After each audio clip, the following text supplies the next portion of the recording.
Hi, this is Mario Harrow from the Piano Podcast. I just wanted to make this short video, and I hope to make more of these short videos that help me become a little bit more interactive with some of my audience and people who like the Piano Podcast, particularly specifically liking the Piano Podcast on Facebook.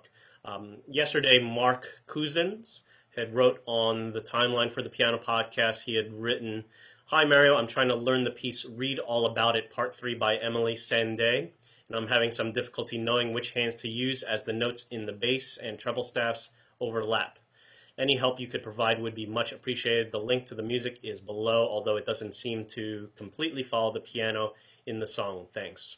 Well, Mark, thanks for writing, and I apologize that I am not totally familiar with the piece, but I did follow the link, and I think I can give you some tips on how to distribute the piano part between the two hands, at least for the first 8 measures, and that will hopefully get you started and give you some ideas on how to distribute the piano part between the hands for the rest of the piece. For the first measure, I'm assuming you have the music in front of you. If not, make sure you go get it. In the very first measure, first 2 measures, I would take all those Bs, those high Bs that you see at the top of the bass clef. I would take all those with the right hand. All right, let me play the first 2 measures slowly so you can see how I distribute it between the right hand and the left hand. 1, 2, 3, and 4.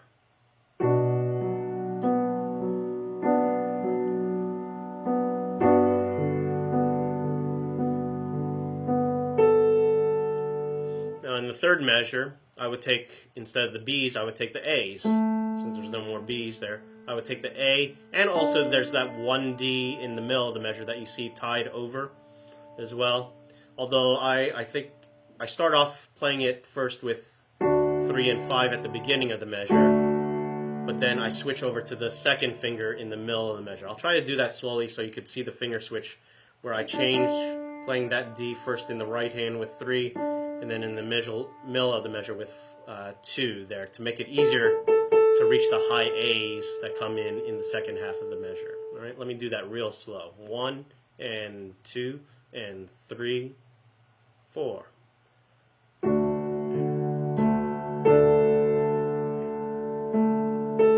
See how I did that? And then in the fourth measure, I play the C sharp and E with 3 and 5 respectively. In the left hand, I play that with the first 2 notes in the left hand bass clef with 5 and 1, and then I would just take those last 2 eighth notes, the A and the C sharp, with the right hand, thumb and third finger. See how that goes? Second line, pretty much the same stuff. B's again with the right hand, and also there's that 1 A in measure 6. So distribute it like this.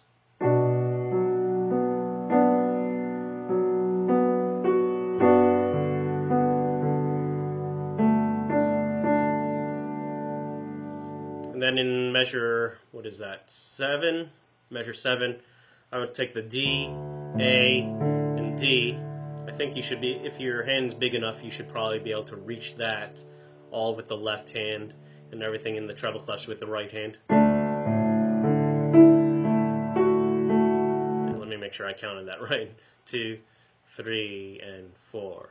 1, and 2, and 3, and 4, and okay.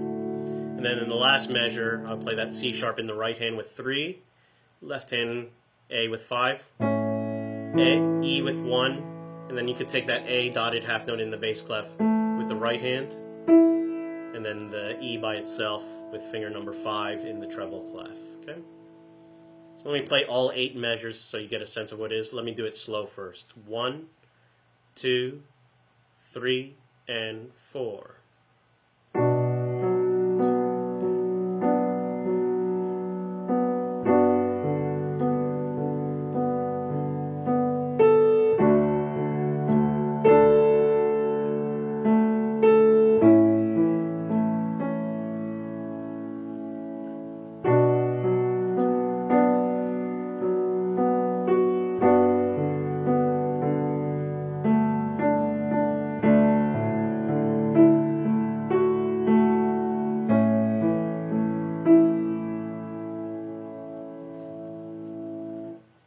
So let me try to do it a little bit closer to tempo here. 1, 2, 3, and 4.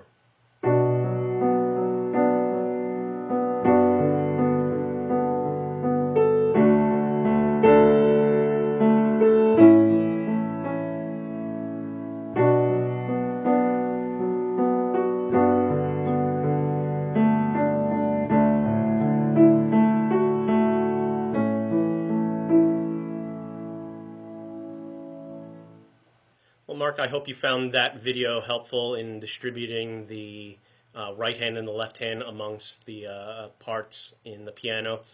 If you or anyone else has any questions about something that they're trying out that you can't quite get, I'll see what I can do to help, and I'll try to respond as best as I can here. Leave a comment here on my Facebook page.